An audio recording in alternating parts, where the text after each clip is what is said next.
Over the past couple of weeks, there have been lots of speculations and truths found out about Sweet Baby Inc.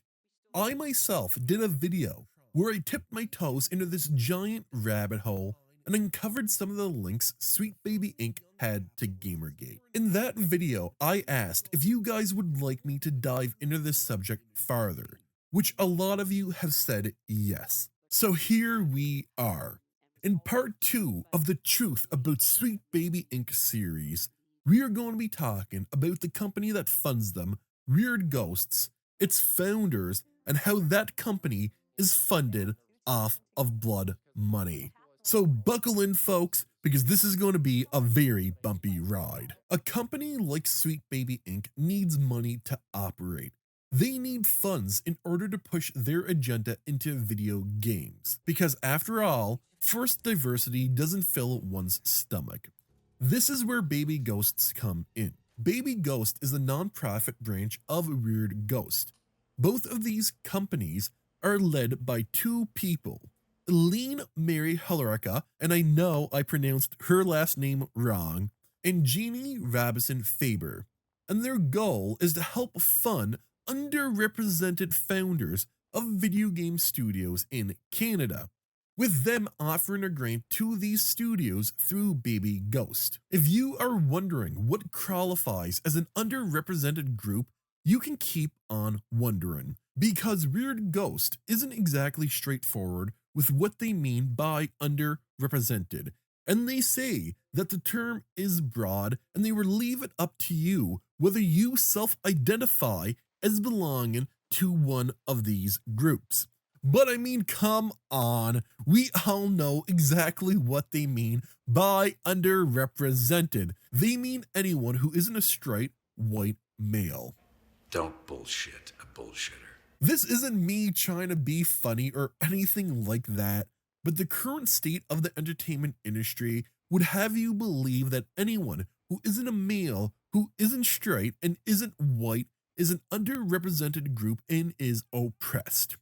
But we'll be talking more about that later on, because Weird Ghost and their partner Gamaspace has some very interesting statements on their website that we will go over. But an important thing I will say right now is that Weird Ghost shares the exact same values as Sweet Baby Inc.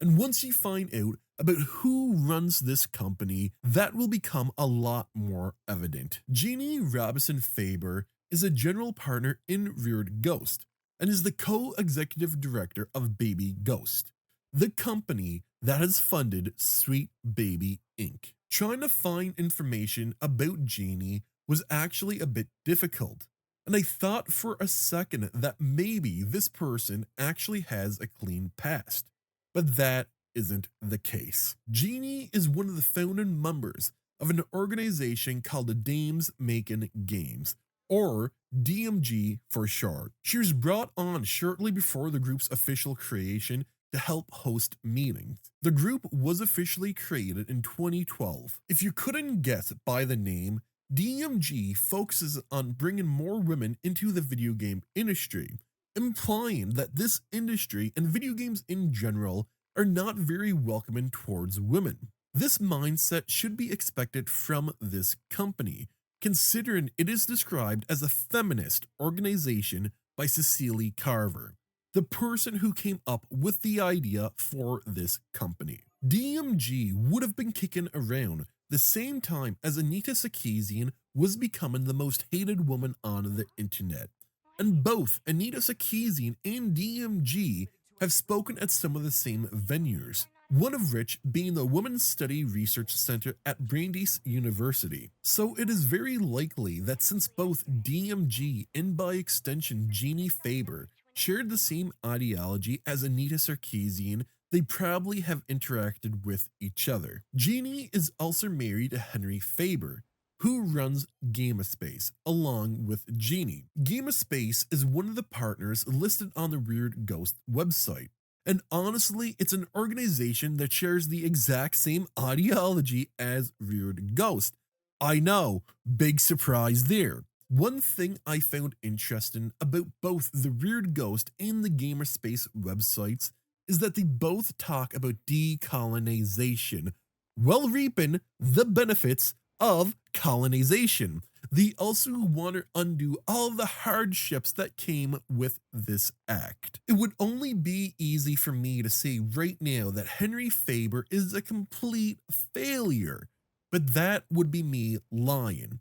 Henry Faber actually seemed to have a somewhat successful career, working in everything from TV to, of course, video games. So his company talking about colonization as a bad thing is kind of hilarious, considering that he probably made a decent profit because of colonization.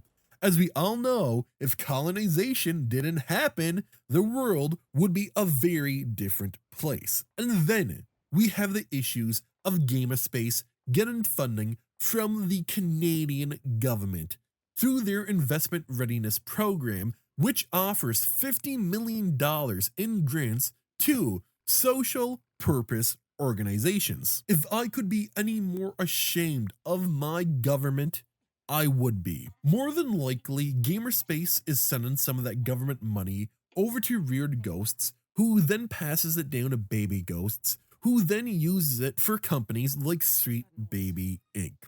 Of course, this part of the video is purely speculation. GamerSpace's connection to Reared Ghosts is now obvious, with Genie being the thing that branches the two organizations together. But even though Genie's record is somewhat clean, the same thing cannot be said about Eileen. That rhymed, and I swear to God, I'm just catching that now as I'm recording this video. Eileen Mary Halawaka honestly just seems like a piece of crap. Her brother Alec was a video game developer that owned Infinite Ammo. In 2012, Alec was in a relationship with Zoe Quinn. That name may sound familiar because Zoe Quinn was a huge figure in Gamergate. Fast forward to 2019, and Zoe Quinn is making allegations that Alec had abused her, claiming things from him being violent to him confining her to their apartment. 4 days after these allegations came out, Alec ended up taking his own life. A contributing factor to this was that the cancel culture mob was out to get him. And if we know anything from recent years, it's that you are always guilty until proven innocent. Eileen claimed that her brother was talking to her the days up to his death, and they were working on a public statement together. This is what Eileen tweeted out shortly after Alec's passing. Alec Halawaka, my brother and best friend, passed away this morning. Those who know me will know that I believe survivors, and I have always done everything I can to support survivors, those suffering from mental illness and those with chronic illnesses. Alec was a victim of abuse, and he also spent a lifetime battling mood and personality disorders. I will not pretend that he was not also responsible for causing harm, but deep down, he was a person who wanted only to offer people care and kindness. It took him a while to figure out how. Over the last few years, with therapy and medication, Alec became a new person, the same person he'd always been, but without any of the darkness. He was calm, happy, positive, and loving. Obviously, change is a slow process, and it wasn't perfect, but he was working towards rehabilitation and a better life. In the last few days, he was supported by many Manitoba crisis services, and I want to thank everyone there for their support.